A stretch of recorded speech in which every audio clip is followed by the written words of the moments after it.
twongeye kugira akanya ko kuganira ijambo ry'Imana. Reka tubanze tuyishimire ko yaturinze kugeza muri uyu mwanya turimo.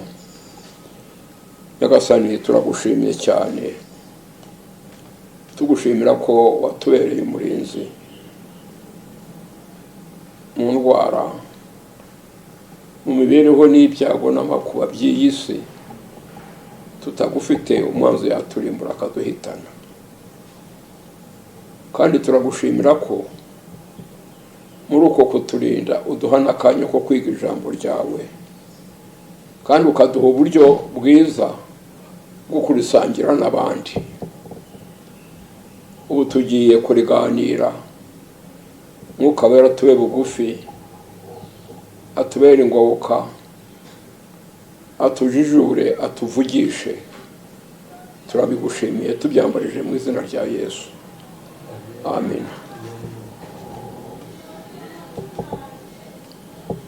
Muri iki gihe hari ibintu byinshi biganirwa kuri za televiziyo,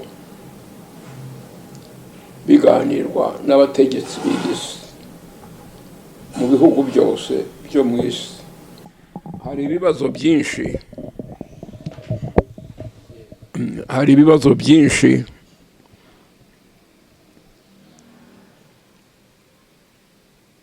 abategeka isi byabateye gushoberwa bakaberwa uko bagenza. Maze iminsi mbyumva ndetse kuri radiyo y'u Rwanda, abayikoraho bafite abantu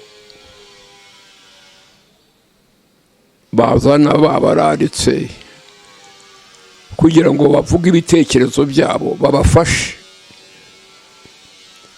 kandi bagaha urubuga abaturage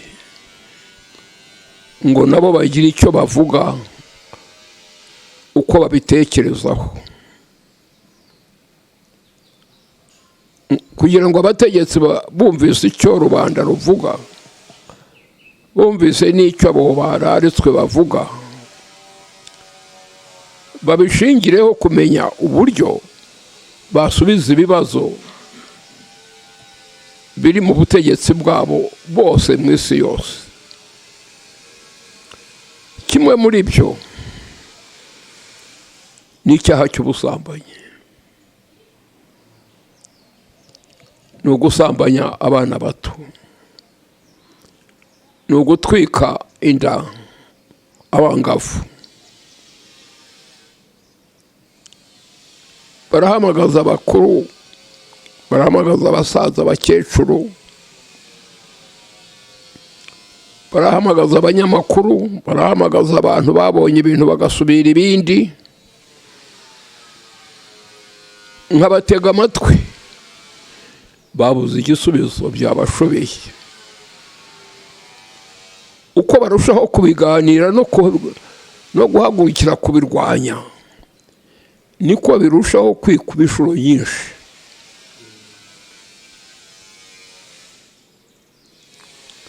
Kandi niko biri mu isi yose,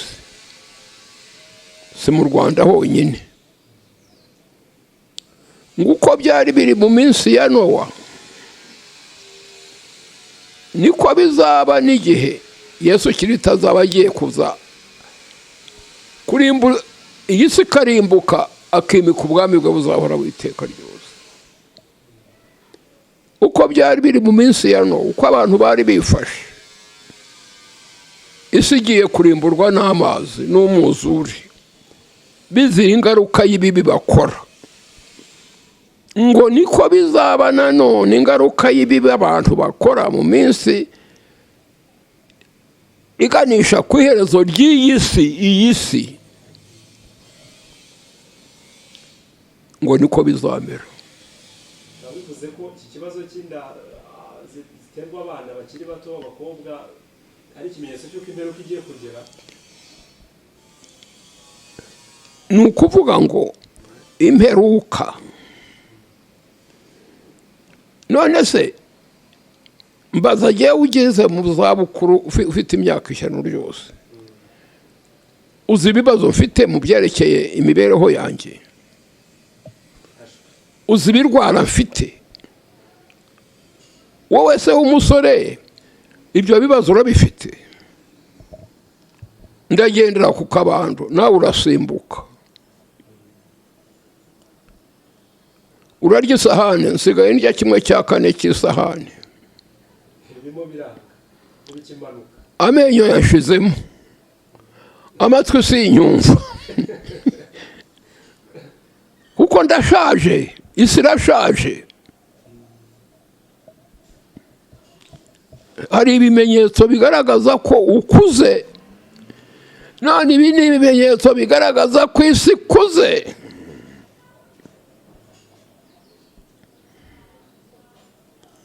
Ubu naho wavuga byinshi ukagira utuka, imiti ndayifite, abaganga baramvura ayubusa.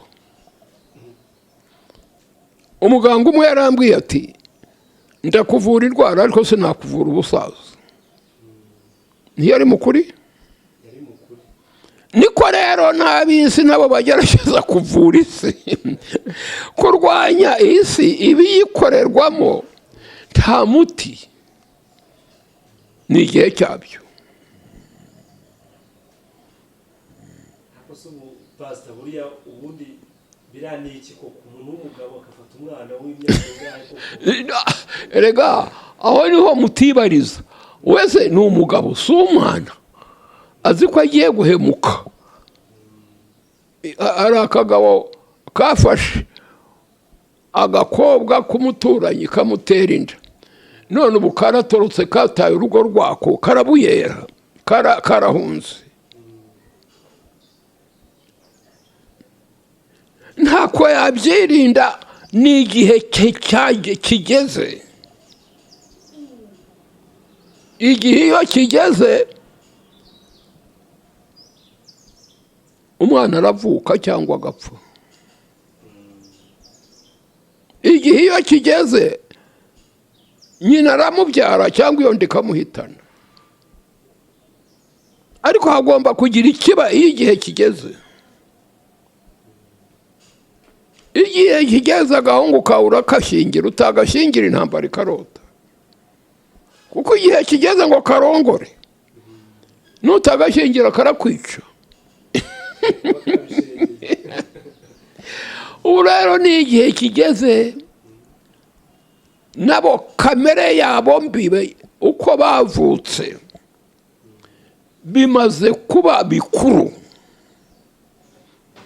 ntibabasha kubikontorora.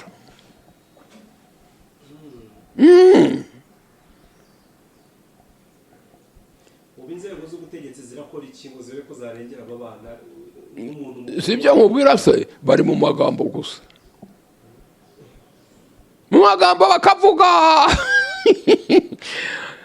Ibikecuru bigatanga inama, ibisaza bigatanga inama, abasore bagatanga inama, reka inda zikarushaho kwishyano cyose. Ntabwo leta iryamye, ntabwo baryamye byo. Ni igihe kigeze ngo bakore bene ibyo. Ni igihe, icyo gihe iyo kigeze igikorwa kirakorwa. Pastor ngira ngo dukurikije nk'uko ijambo ry'Imana ribivuga, wese kimwe ni umuntu mukuru, azi ko bizamukoraho, azi ko bizamuha izina ribi. Abo bakobwa azi yuko ari bibi, ariko akarenga akabikora. Ni kuko dufite, ntitwaremwe twebwe, dufite icyo twavukanye ikintu cyitwa sinful nature, kamere mbi idutera gukora ibyo. Afite ikibimutera, uwo mugabo afite ikibimutera kimurimo, kiri mu bwonko bwe kandi yarakivukanye. Abo uhamagara ngo bahana abo bantu, abanyarwanda kera bacaga imigani, abanyarwanda bari bazi ibintu ngo kamere ntikurwa na reka. Kamere icyo wavukanye kigutera gukora ibibi, ntabwo wabwira umuntu ngo ye kubikora kandi kimurimo, wamushakira ibihano bikakaye nubwo wamwica. Kuko uramwishe ariko ikibimutera urakubita umubiri, ariko ikibimutera kiri mu bwonko. ubu rero ngiye muri Bibiliya ndakubwira icyo Bibiliya ivuga.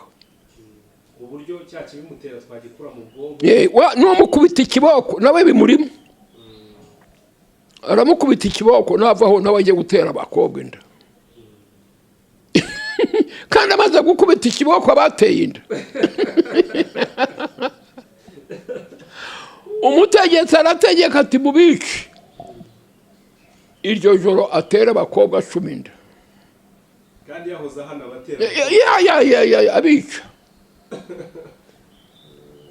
Iki kintu kirakomeye mu buryo birenze umuntu, kandi kikagaragaza ko ari ikintu kidasanzwe. Nuko uko biri mu Bufaransa, niko biri mu Budage, niko biri muri Amerika, niko biri muri Uganda, niko biri mu Rwanda. Nta gihugu ni icyorezo nayo. Corona yabaye international. Nacyo nuko ni icyorezo, na kandi niko kimeze mu isi yose. Abachina nabo bashobewe, Abamerika bashobewe n'amada y'abana bato. I Roma kwa papa birashika, muri Uganda birashika, mu Rwanda birashika. Abantu ntibabyibaze. Buriya suko abana baba barigishijwe nabi ntibigishwe kwifatira ibyemezo. Arigishwa nande se ko nawe afite icyo kibazo. Wakamwigisha nawe aragiye. Niko kuba mwigisha n'abariya bavugira kuri televiziyo baciye ibintu buriya. Ubu turabigira dute? Mu madini urabasanga ngo bagusabire. Abo bose hafi ya bose barabatijwe mu izina rya Yesu. Abo batera amada n'abayaterwa. Mu kiliziya biracika, mu musikiti biracika, kwa Ryangombe biracika. Uragana he? Ni ikibazo gikomeye. Umva rero igisubizo. Kera iyo ibintu byabaga nk'uko, mu nyumve ndetse abakuru ba leta mu ntega amatwi, muranga kuyateka yiyi urabihungira he? Iyo ikibazo cyazaga nk'iki ngiki, abantu basangaga abantu bitwaga bamenya n'umuhanuzi w'Imana, bakamuhuruza bati tabara, ibintu byacitse. Urugero, umwami Nebukadinezari yarose inzozi ziteye ubwoba, ananirwa kurya, ananirwa kunywa, ananirwa gusinzira. Ingoma ntizamuvuyikira. Ahamagara abanyabwenge ati muze mumbwire inzozi narose. Ariko yari yibagiwe inzozi yarose. Biri muri Daniyeli igice cya 2. Reka mbigusomere wumve uko babigenzaga kera.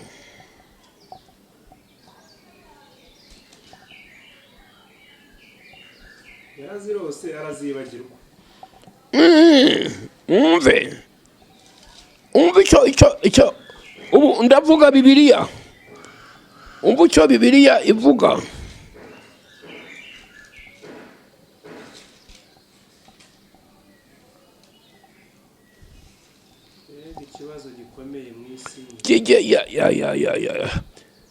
kirakonje. Ubu radiyo nta kindi zikora.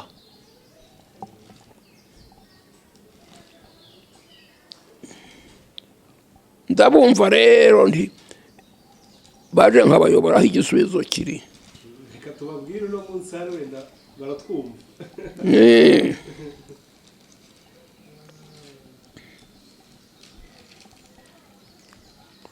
Wiyumvire.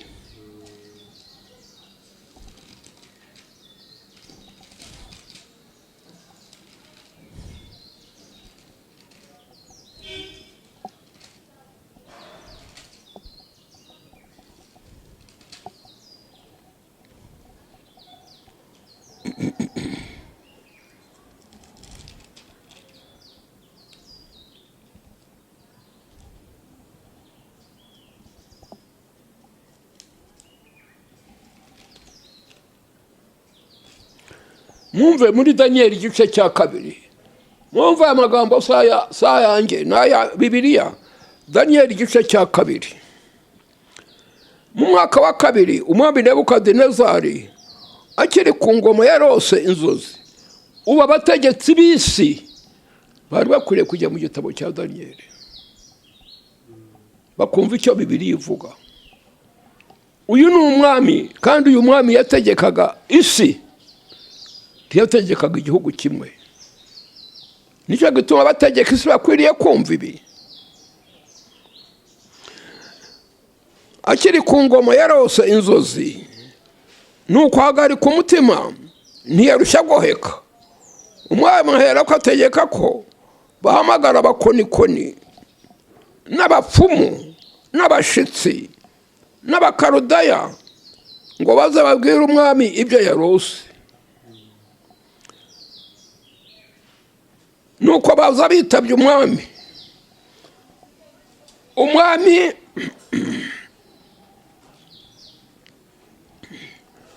Umwami arababwira ati, narose inzozi, umutima wanjye uhagarikwa no gushaka kuzimenya. Nuko abakarudaya bahera ko babwira umwami mu rurimi rw'umunyarameya bati, nyagasani uhoraho iteka ryose, rotorera abagaragu bawe izo nzozi, tubone uko dusobanura impamvu zazo. Umva ikibazo.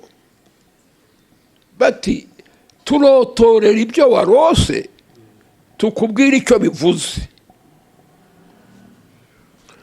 Nuko umwami asubiza abakarudaya ati, nazibagiwe. Narose ariko ntabwo mbyibuka. None se niba yazibagiwe bo bari buze kuzibwirwa n'iki? Ni ikibazo. Babyitwayemo bate? Karabaye. Umwami yavuze nabo baravuze. Umwami ati, nazibagiwe. Nuko nimutazimbwira ngo nazisobanurire, muzatemagurwa, kandi ngo zanyu zizahindurwa nk'ibyavu. Ariko nimumbwira izo nzozi, mukazinyibutsa, mukambwira n'icyo zisobanura, ndabagororera mbaha impano n'icyubahiro cyinshi. Nuko ngaho nimubimbwire, mumbwire izo nzozi n'icyo zisobanura. Aba banyabwenge bari mu kaga. Bari mu kaga gakomeye cyane. Nguko rero ku abategetsi b'isi babwira abanyabwenge babo ngo nimutubwire insinzi ko byatunaniye, abantu batunaniye, abana batunaniye, tugire dute? Nta gisubizo bafite, ariyo bavuga n'amagambo gusa.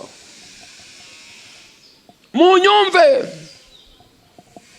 iyi radiyo y'u Rwanda nta kindi yirirwa ivuga, irarivuga. kandi ni mukuri, bari mukuri, ni inshingano yabo kurangiza icyo kibazo, ariko nta gisubizo.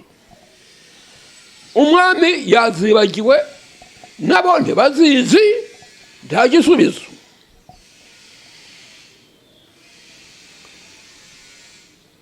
Umwami arabasubiza ati, menye rwose ko mushaka kubyirengagiza kuko mubonye ko nzibagiwe, namwe mukanga kubimbwira, ariko murabizi. Abatabizi bo babimenye. ngo koko abategeka isi ubu ngubu barabwira abanyabwenge babo ngo nimushake igisubizo cya korona.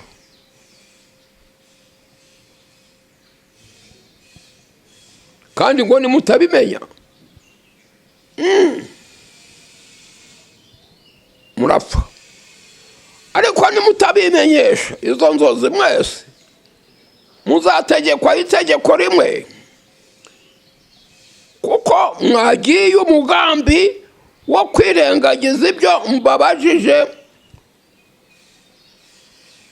ngo buzacyana ayandi, buzacyana ayandi. Cyo nimumbwire izo nzozi menye ko mushobora no kuzinsobanurira. Nimuzinyibu bati Nyagasani turarengana, zitubwire, niwe nyirazo, niwe wazirose. Ati nazibagiwe. None se ati ndabamaraho, ndabica. Nuko abakarudaya basubiriza imbere y'umwami icyarimwe bati, nta muntu n'umwe wo mu isi wabasha kumenyesha umwami iryo jambo, kuko nta mwami cyangwa umutware cyangwa umutegeka wigeze gusobanuza umukonikoni wese cyangwa umupfumu cyangwa umukarudaya bene iryo jambo. Bati Nyagasani ntibibaho. Uraza ukavuga ibyo warose, abanyabwenge tukagisobanura, ariko kuza kugira ngo tukubwire izo nzozi niwe nyirazo, niwe wazirose, ntituzizi. Bati ntibirabaho.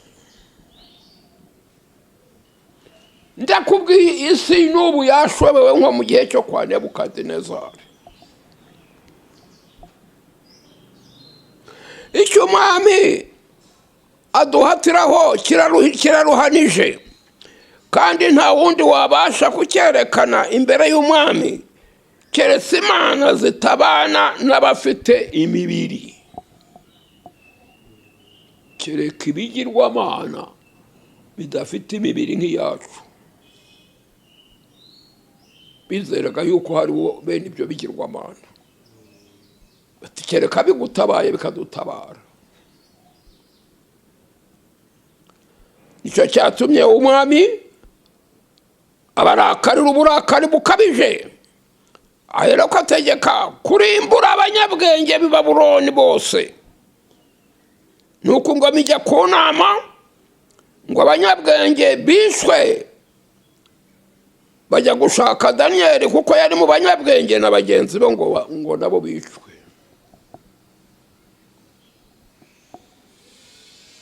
Ndakubwira ukuri uko byari bimeze kwa Nebukadinezari niko bimeze ubu ngubu. Korona yabashobeye, ubusambanyi bwabashobeye.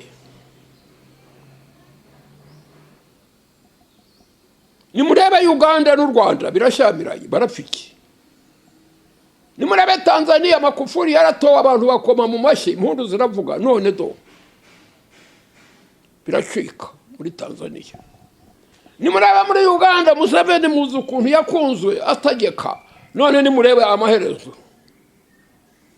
Nimurebe Ethiopia, igihugu kitigeze ubukoroni, abantu bashize. Nimurebe muri Amerika, ni hehe wabona amahoro?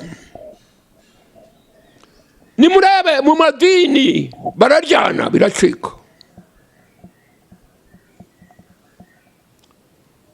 kuki abantu batibaza bati ibi bintu ni ibiki? Abanyabwenge bakwa Nebukadinezari bari barire bati databuja yabaye ate? Umuntu tubaza ibidashoboka. Itegeko riravuga ngo nibishwe, ngo nibishwe. Daniel nawe yari mu banyabwenge b'ibwami. Ariko Daniel baramuzana asubiza Ariyoki, wa wundi wajyaga gukoranya abanyabwenge, umutware w'abasirikare barinda umwami, ubwenge no kwitonda. Ariko Daniel asubizanya Ariyoki, umutware w'abasirikare barinda umwami, amusubizanya ubwenge no kwitonda. Nimwumve inama ya Bibiliya igirwa abategetsi b'isi bashobewe none.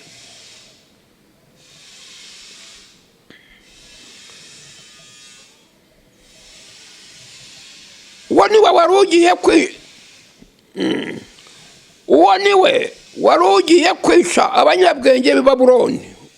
Uwo Daniel yavuganaga nawe ategetswe n'umwami. Abaza Ariyoki umutware w'umwami ati, niki gitumye habaho itegeko ry'ikubagahu rivuye ku mwami? Nuko Ariyoki abisobanurira Daniel ukuntu umwami yibagiwe inzozi, none abanyabwenge bananiwe, nawe Daniel urimo mugiye kwicwa. Daniel ahera ko asanga umwami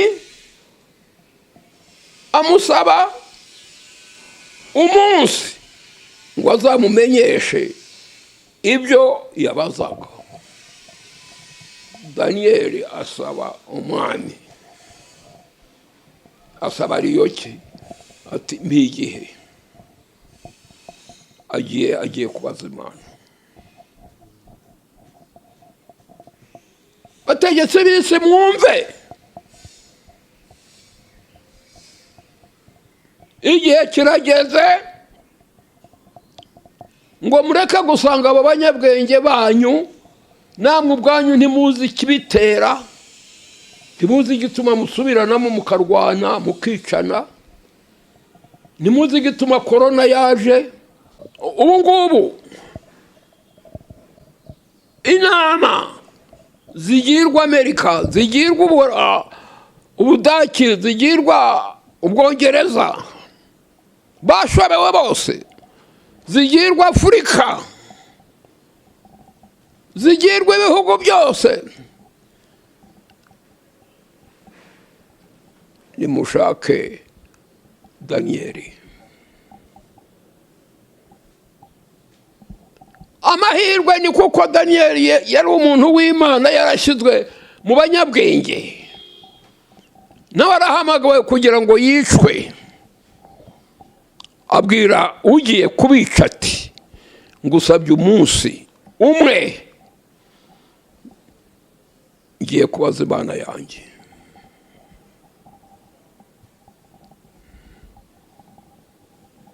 None pastor, muri iki gihe dufite abakozi b'Imana benshi, abapasteri, ababishopu, urabasanga bakajya ku mavi aho kujya ku Mana.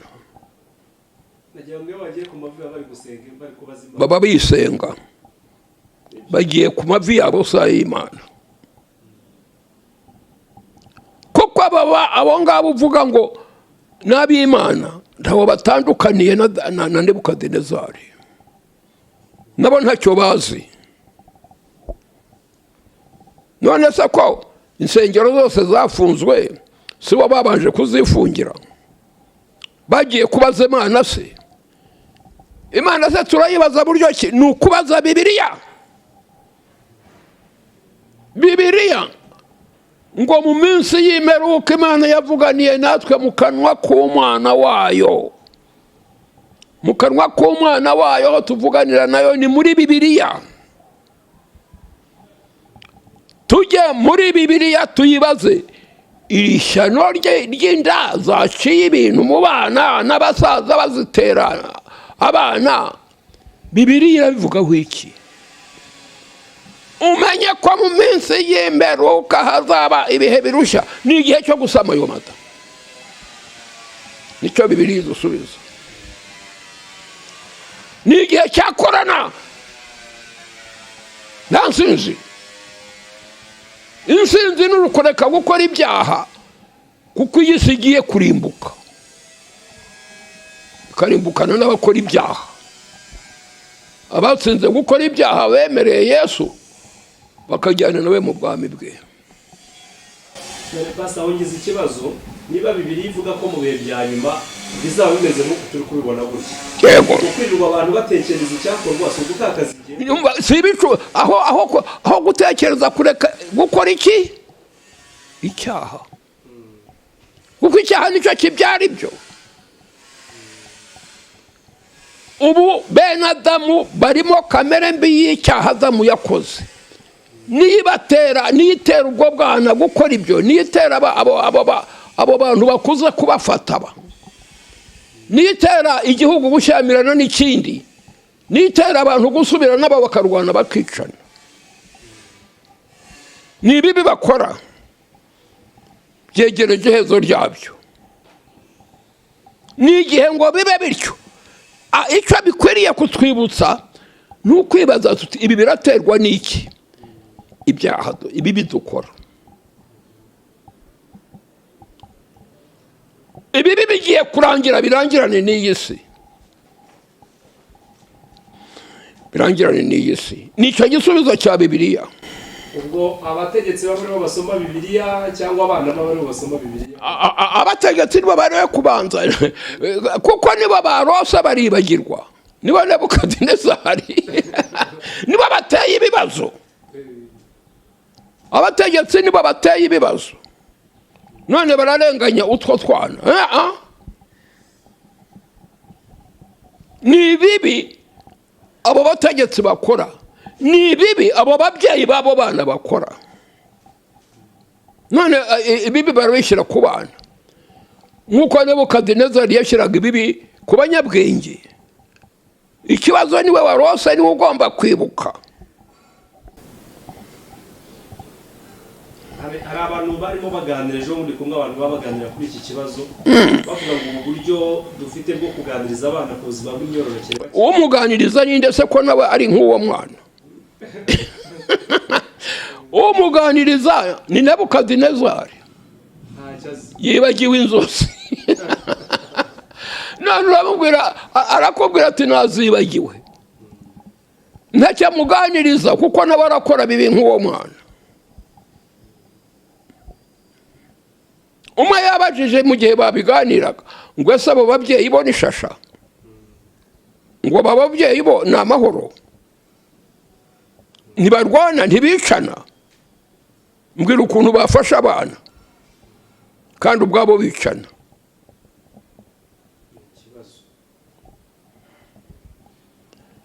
Nebukadinezari ngo bapfe. Ngo bapfe. Danieli Imana iramusubiza.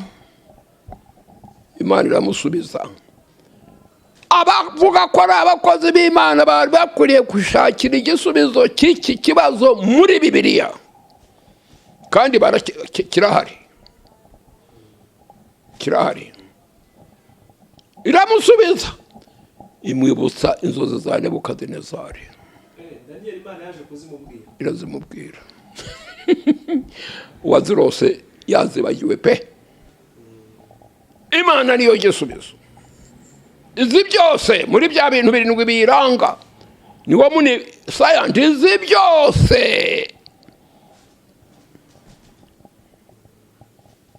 Nuko Daniel arazahamagara Ariyoki wa wundi wari ugiye kubica ati mfite inkuru nziza.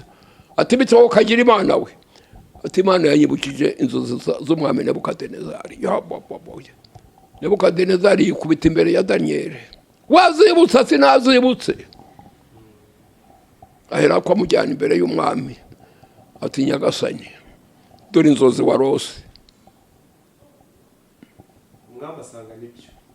aramubwira icya mbere icya kabiri icya gatatu ati mwana wanjye umva umwana wamubyariye hewe yaragiye kumwica. Abanyabwenge bose bati Daniel aramubwira kandi amusobanurira icyo izo nzozi zivuze, icyo zivuze. Umwami atanga itegeko ngo ntihazagire uwambaza iyindi mana kereka imana ya Daniel. Ubwo se ayobotse iyo mana yiyobotse mu kuri ko yiyobotse kuko yibukije inzozi? Ubitswa uyoboka imana kuko hari ikitangaza ikoze bari mu bitangaza. Imana uko kwemera ntikwemera imana. Uwemezwa imana n'igitangaza ntabwo imana imwemera. None ngo bariho barakora ibitangaza. Nebukadinezari ati nta wundi uramye indi apana, ntacyo byamumariye, yarakiriwe. Nuko arazimubwira n'icyo zisobanura. Abanyabwenge bose barakira ku bwa Daniel. None isi yari ikwiriye gutabara ikajya gushakira igisubizo muri Bibiliya. None mu bakuru b'amadini ninde wagiye muri Bibiliya gushaka igisubizo? Ahubwo barajya ku mavi yabo. Daniel we ntiyagiye ku mavi agatakamba. Yakada. Imana iratakambirwa se? Imana se ni umugome? Ku mugome ari utakambirwa. Yaragiye Imana iti ngwino nkubwire mwana wanjye. Bariganirira. Niyabuze ngo mana nyamuneka mana no.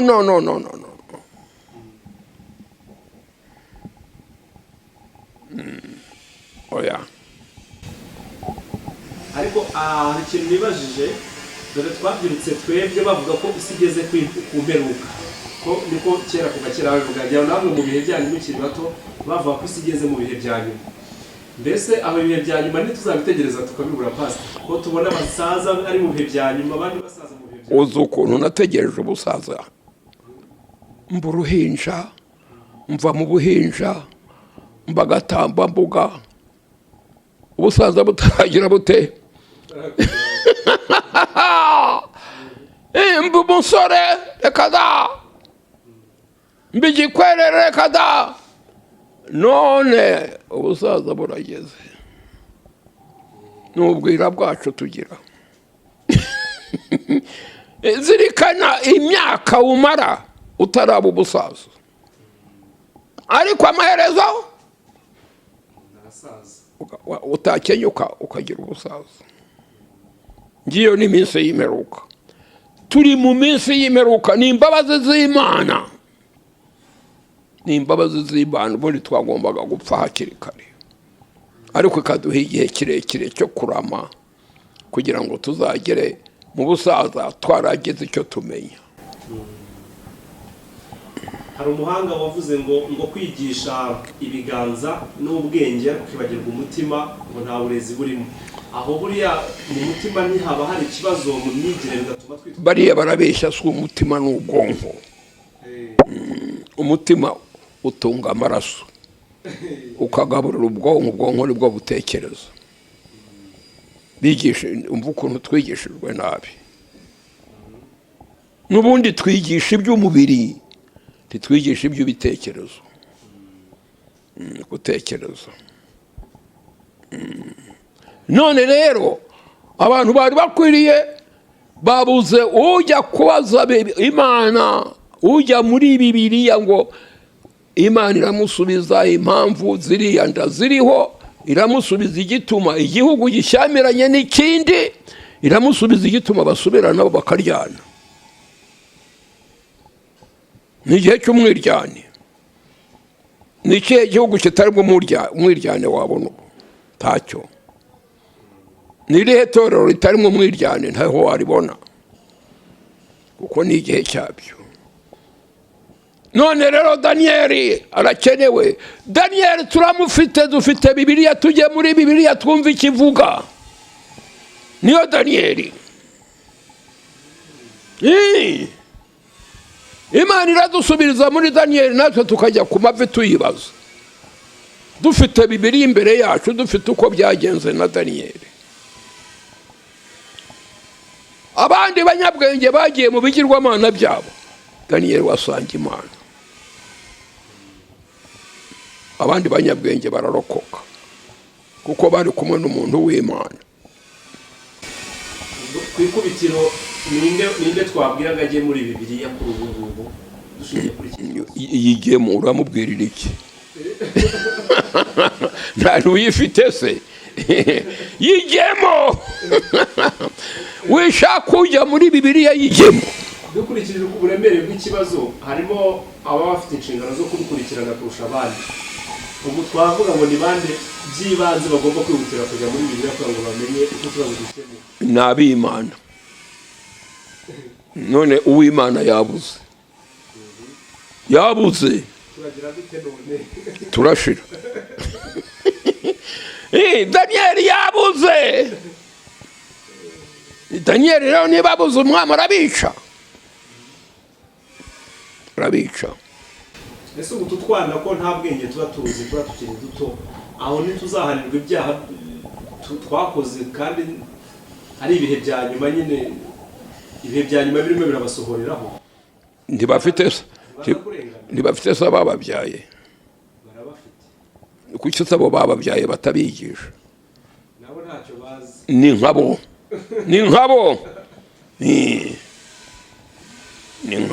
Ariko pastor barabigisha. Kuko dufite gahunda yo kuvuga ngo nganiriza umwana uzima bw'imyororokere. Yego aramuganiriza ariko yahava akajya gutera akandi kumuturanye inda. Ngiki kibazo byose biraterwa n'ibibi bakora. Bareke gukora icyaha. Daniyeli yari yaratsinze gukora icyaha. Aramuganiriza ariko yarangiza agakora ibyo yahanaga uwo mwana. Kandi umwana ntiyumva ibyo abwirwa ahubwo ibyo areba. Aba bana bahawe urubuga nabo wasanga barega ababyeyi babo. Nabo bafite byinshi baturega. Mu magambo magufi rero icyo nshatse kuganira namwe muri uyu mugoroba ni uguhugurira abantu ko habuze Daniyeli ujya muri Bibiliya ngo abarize Imana iyi si aho igeze. Nicyo gisubizo. Abashaka kugira ibibazo babaza. Imana igira neza n'ubuntu, turagushimye cyane. Iri ni ijambo rikomeye cyane rya Daniyeli. Tumenye ko mu minsi y'imperuka hazaba ibihe birushya nk'uko byari biri kwa Nebukadinezari. Ariko umuntu w'Imana Daniyeli yarahari. None umuntu w'Imana ari hehe? Ko abandi bajya mu bwenge bwabo bakavuga urudaca. Hari igisubizo se kuko bose ari kimwe. Ariko Daniyeli arabuze ujya muri Bibiliya, so ujya mu idini ye. Udufashe Nyagasani ngo isi ibone Daniyeli uhugurira abantu kujya muri Bibiliya aho babona igisubizo. Tubishimiye tubyambarije mu izina rya Yesu umucunguzi n'umukiza wacu. Amen.